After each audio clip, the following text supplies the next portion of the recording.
Welcome to another interview with the Trauma Recovery Coaching Summit, sponsored by the International Association of Trauma Recovery Coaching. I'm Bobby Parrish, the Executive Director of the association. And hello, I'm Sarah Parrish and I'm the Deputy Director. We are so happy that you're here for 5 days of interviews and discussions with our coaches about trauma recovery and trauma recovery coaching. We do want to remind you to use your best self-care practice during these videos because some of the topics might be triggering. Thanks, Bobby. So today we have the absolute honour and pleasure in welcoming Kathy Wiens. And Catherine is here today to talk to us about protective factors, life's insulation against adversity. Hi, Kathy, how are you doing today? I'm doing okay. How about you, Sarah? Really well. It's just an absolute pleasure to have you here with us today.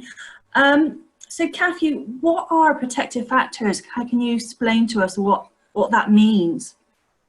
Well, let me talk a little bit about trauma, which many of us have experienced. I have experienced trauma. When we go through trauma, oftentimes that makes either part of our life or sometimes our whole life feel unsafe and like there's no safe place that we can go to.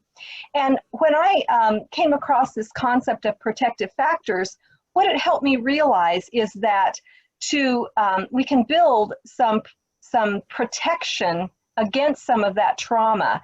And so not only will that build protection against the trauma that we've experienced in the past, some skills and some tools that we can develop, but also things that happen in the present. Just having those protective factors is a way to help us with past trauma and with trauma that we are experiencing or future trauma. So there are several protective factors here that I want to talk about. And the first one is social support. Let me also say, I want to introduce the viewers to this website. It's called Therapist Aid. And it's a really wonderful website, either for coaches, for counselors, or for individuals who want to work on stuff. And this is the worksheet that really started this whole thought process, this whole presentation. And it's from Therapist Aid, but it talks about various protective factors. Now, this isn't an exhaustive list, but this is the list that I'm going to use. It talks about social support, physical health, our self-esteem, our coping skills, our sense of purpose, and healthy thought processes. So I'll just talk about those a little bit more and how we can build protective factors in those, and also just recognize the protective factors that we already have, because we know what we think about expands. And it's so easy for us often, for myself, to think about the negative things in my life. And so what I really want us to think about is not just what we can develop as protective factors, but what we already have, and recognizing and honoring those things in our life. So the first protective factor is social support. And that's having friends, having people that care about us, people that we trust, that we feel safe with. And so going to those people, and so it's having those people, but it's also being able to reach out to those people. I know for myself as a survivor, it's much more easy for me to have people come to me with their problems than for me to go to them with my problems. But when we're able to reach out, that builds protection around us too. And so reaching out to people when we have emotional needs, also when we have physical needs, like reaching out to someone to say, I need a ride to the airport. You know, when that person says yes, then that helps us realize, oh, that's a good thing that somebody did for me. And that helps us. So social support is one. The next one is physical health. And let me say, when I'm talking about protective factors, there are some that we are just born with, that we have no control over. And so physical health is one of those. We have some control, but we're born with the genes we're born with. So we may be born a very healthy person, or we may be born a person who has diabetes or has a heart issue. So we can't control everything. And I won't go extensively into any of these because each of these could be their own presentation. But with physical health, we all know, you know, we need to eat right. We need to exercise. We need to get more sleep. We need to take care of ourselves in terms of going to the doctor when we have something going on, and not just taking our kids to the doctor, but actually taking ourselves to the doctor or the dentist. So those are ways that we can protect our physical health. And again, when we build this protective factor, that helps us when trauma comes along. Because if we're healthier, we can just deal with things better. So that's another protective factor is physical health. So the next protective factor is self-esteem. And that, again, is valuing ourselves, honoring ourselves. And for those of us who have experienced trauma, that can be more difficult to do because we didn't get that valuing as children. We didn't, you know, maybe didn't have somebody that was a cheerleader for us that told us how good we were and that we should value ourselves. In fact, we often got quite the opposite in our lives. So how can we now, as adults, build that for ourselves? How can we look at the things that we have that are our strengths, look at the positive things in our life, and also to recognize we're not perfect, and that's okay. We make mistakes, and mistakes don't have to be a shaming thing for us, but they can be something that can be a learning process for us. And when we go through difficult things, when we have life challenges and we overcome them, then that also can build our self-esteem and realize, wow, I did that. I can overcome things in my life. And again, recognizing those things that we do, because oftentimes it's easy to diminish that stuff, but really bringing that to the forefront and say, yes, I did that. That helps to build our self-esteem. And another sheet that I want to just show you from the therapist aid is this, My Strengths and Qualities. And, you know, it's a simple little sheet, but I just want to go over the things that it talks about that help to build our self-esteem. And we can write these down, we can think about it. I think it's really good to do this on a regular basis because, as we know, the things that we repeat, that we practice, that changes our thought process. And so it may seem like an easy little thing to do, but if we do it regularly, that really can change the way our brain views ourselves. So the things that are on this sheet are things that I'm good at. Make a list of those. Compliments that I've received. I know so often for me, it's so easy to just dismiss a compliment as, oh, you know, that was nothing. But if we can really take those in, maybe write them down at the end of the day and think about that and say, yeah, that was a truth. You know, Bobby, it was so good in the class when we talked about the truth and lies. So easy to believe the lies, but those good compliments that we receive from other people are the truth of our life. And so to really absorb those. Things I like about my appearance, that's a hard one to do, but you know, we all have our beauty and things that we like about ourselves, and it's okay to write that stuff down. Challenges I have overcome, that's an important one, because if we've experienced trauma and we are here to tell about it, we have overcome some challenges. And that's a powerful way to increase our sense of value and worth in the world, to say, this happened to me and I overcame it. And it's nice to have other people tell us that, but really the most important person to tell us that is ourselves. How we have helped others. That's an important one too, to reach out and to care for others. That helps us feel, you know, to increase our value and our sense of self-worth. Things that make me unique. You know, what have we done in life? What is unique about us? Things that we value the most. And in a little bit, I'm going to talk about a protective factor of having a sense of purpose. But what are those things that we value that are important to us? You know, just making a list of those and say, this is who I am. This is what I value.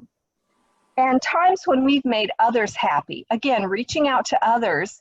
And this is what the sheet says, but I would include in that times when we have just been happy.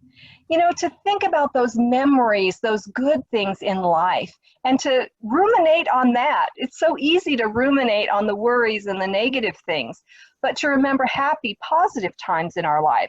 When we do that, that builds our self-esteem, and that's a protective factor.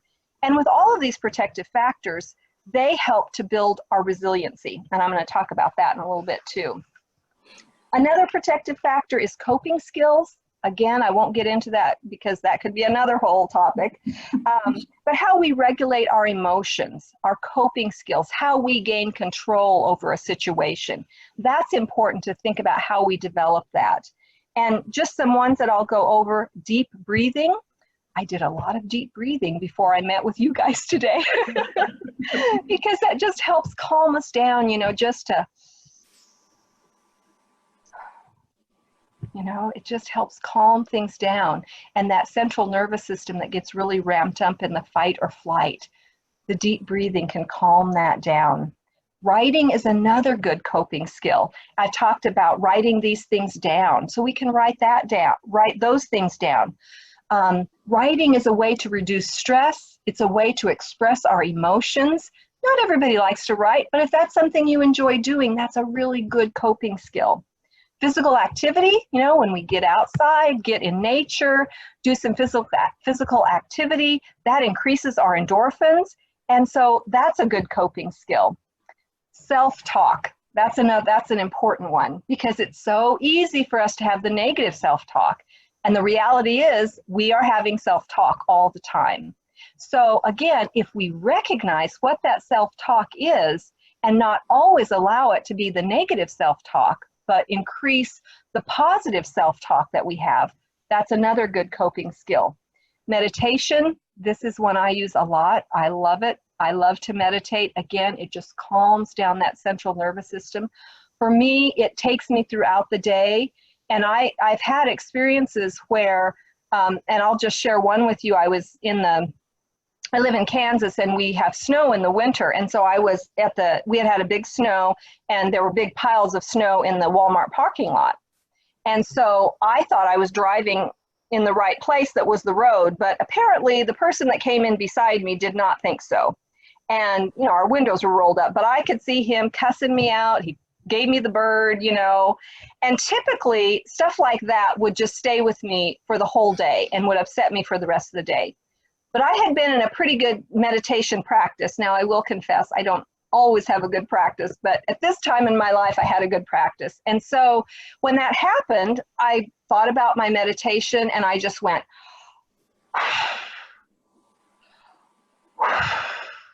and I just blew out all of that negative energy. And it really helped me in the moment. But what was so interesting is that throughout the day, I thought about that situation. Now, typically, it would have ramped me up and I would have become angry and upset. But throughout that day, when I would think about that, I would try and get angry about it, but it wasn't there. The emotion was totally gone. So that really showed me how meditation can help us, you know, throughout our lives. So meditation is a wonderful coping skill. Music is good. We talked about friends, pets. Those are really important. I have my dog, Jack. And an article I read once was about pet therapy, is that not only when we sit down and pet an animal, do our endorphins increase, our oxytocin increases, but it also increases the oxytocin of the animal. I thought that was so cool. So that's another good coping skill, is to just be with animals. I'm a dog lover, so that's what I do, but you know, cats, horses, whatever. And then self-care, that's an important coping skill. And we won't go into that because again, that's a huge area. The next protective factor that I want to talk about is our sense of purpose. What are our goals? What do we want to accomplish? When we, again, focus on that and not just what we want to accomplish, but what we have accomplished. And to think about those things, that can increase our protective factors and our sense of self. And we'll, yeah, I'm going to talk about that a little bit more later too, as I talk about some things we can do. The last protective factor is our healthy thought processes. And we've talked a little bit along the way about that, but that's a really important one to think about on its own. Again, that self-talk, how are we thinking about things? How are we viewing things? When something bad happens in our life, are we able to reframe that and to look at it in a different way? And not just always think about, oh, that happened because I'm such a horrible person, or nobody likes me. but you know, maybe it happened because something in that person's life. So working to reframe those situations is important. Also recognizing that problems, you know, they don't have to be insurmountable. Problems can be achievable. We can find solutions in our problems. And again, just bringing that to the forefront, because the automatic thoughts that come for me anyway are, oh no, you know, this is a horrible thing. What am I going to do? But to recognize problems are achievable. Another important piece of our healthy thought process is perspective. And I recently took a class on mindfulness, and one of the tenets in that class, there were a whole bunch of different things, and I don't remember them all right now, but the one I do remember is perspective. And I have used this, and I want to tell you another little story, because recently I was looking for something. And so what I was saying to myself, it was my knee pads, because I wanted to go work in the garden and my knees are bad. So I was saying, oh, I can't find my knee pads. I can't find my knee pads. I can't find my knee pads.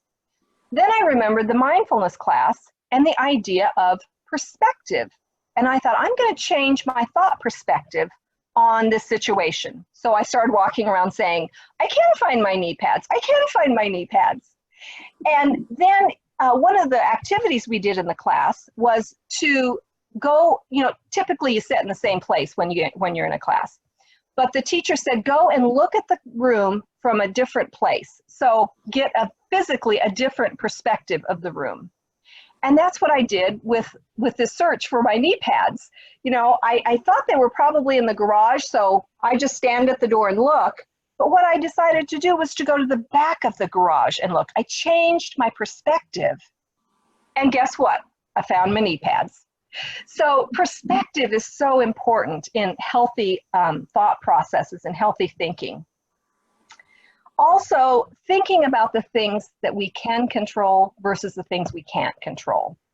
I learned this early in my recovery process, that I can only control myself. And it's so easy to want to control other people and get them to do things. But if we can realize we can only control ourselves. Focusing on solution, having balanced thoughts, you know, not this all or nothing thinking, this black and white thinking. Again, it's really easy to get into. I understand that. But if we can just stop and think about it in a different way, you know, if we're using words like always, never, that's that black and white thinking. So why are protective factors so important?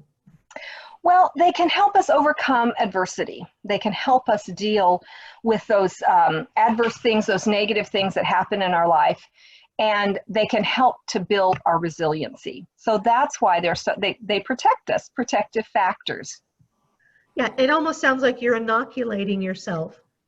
Yeah.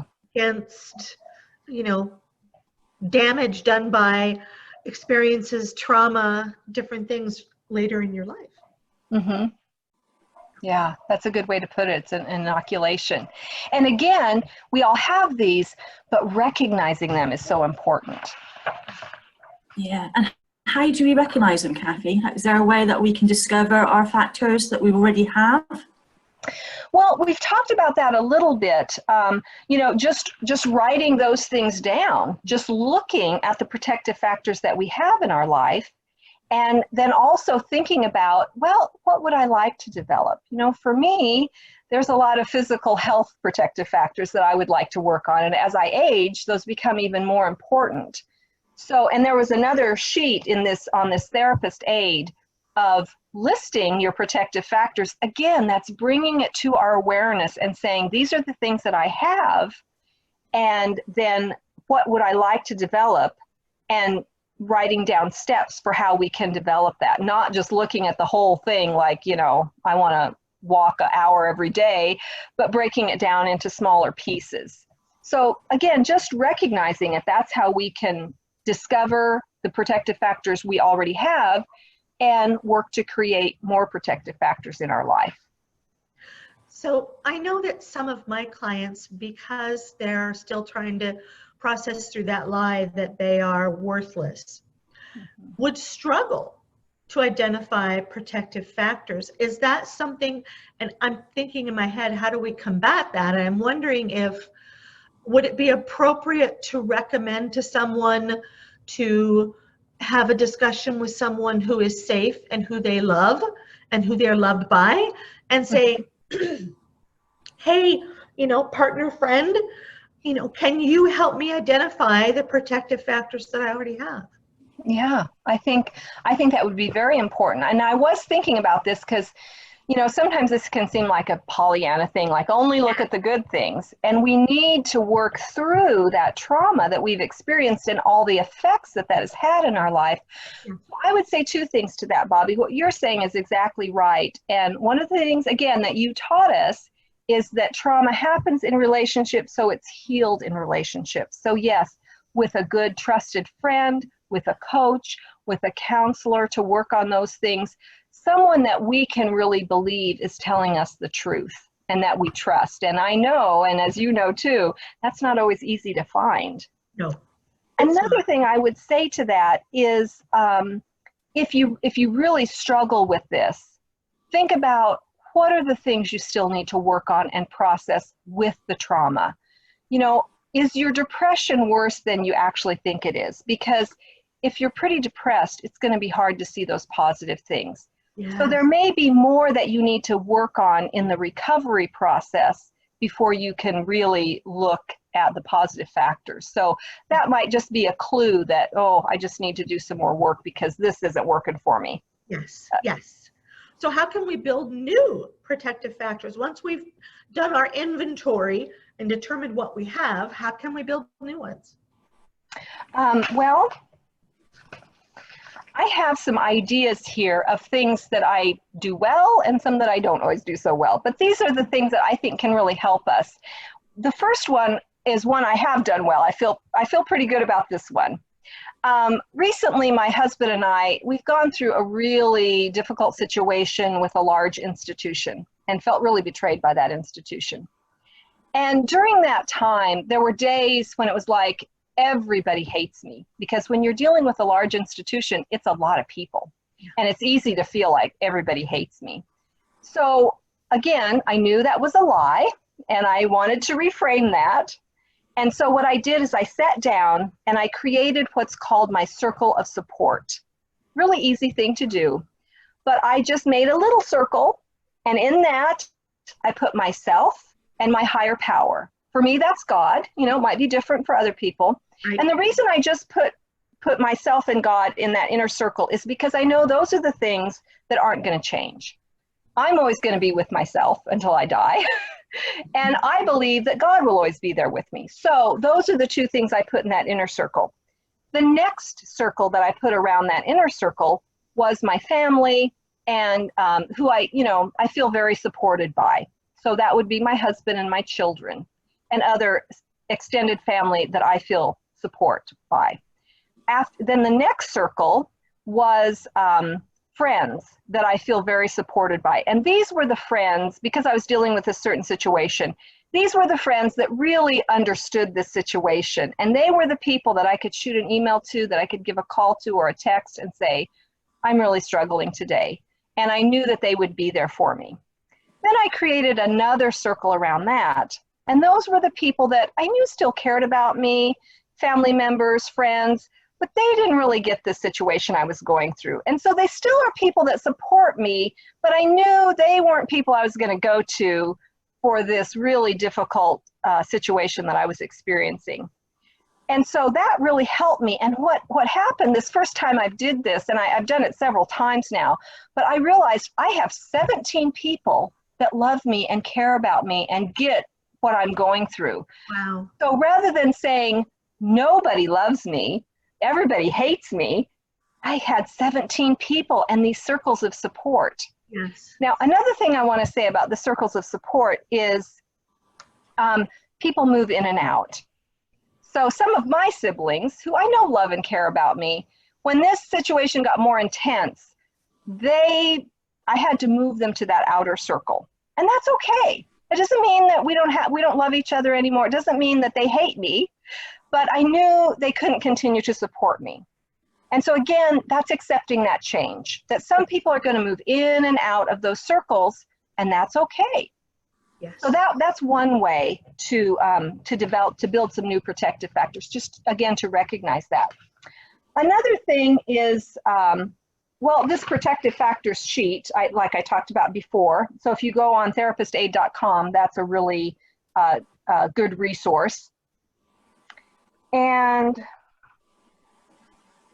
another one is that strengths and qualities sheet that we talked about, and I went through that, you know, just listing those things that you're good at, ways you've helped other people, things you overcome in life. Just doing that helps to identify our protective factors and see what we want to do to create new ones. Another one that I do sometimes well and sometimes not well is what I call an I did list. I'm great for creating to-do lists, but sometimes those are pretty long and they're pretty shame-inducing, because I get at the end of the day and I look at that list and I've had 15 things, which is, you know, ridiculous, and I've only done 5. So it's like, well, I wasted my whole day, I didn't get my stuff done. So that's a very shaming way to view ourselves. So if we create an I did list, and at the end of the day or during the day, you know, when we make supper, then we write down on our I did list, I made supper. So we had that done. I did the dishes. I took a shower. You know, I washed the clothes. I wrote a blog. And we write those things down as we go. And then we can look at what we actually accomplished at the end of the day. And like me, if you need to mark things off, if that helps to make you feel like you've really accomplished it, you can write it down and mark it off. So creating an I did list rather than an I do list, that's one way to build our protective factors. I love that. Another one is a self-gratitude journal. Now, we all know about gratitude journals, and they're good and they're important, things that we feel grateful for. But I would also encourage you to do a self-gratitude journal. What do you appreciate about yourself?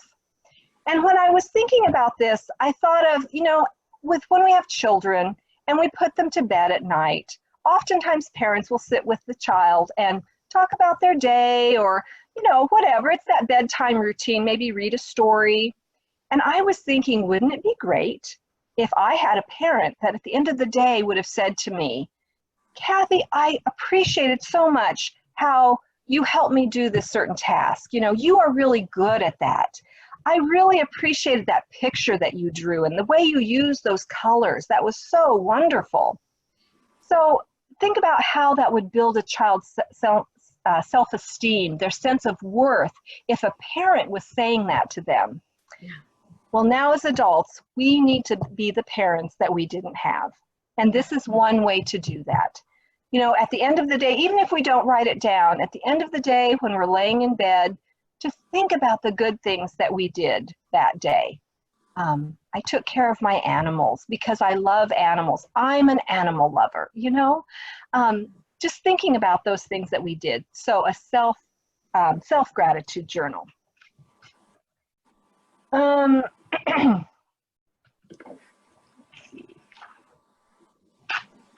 think I have a few more here.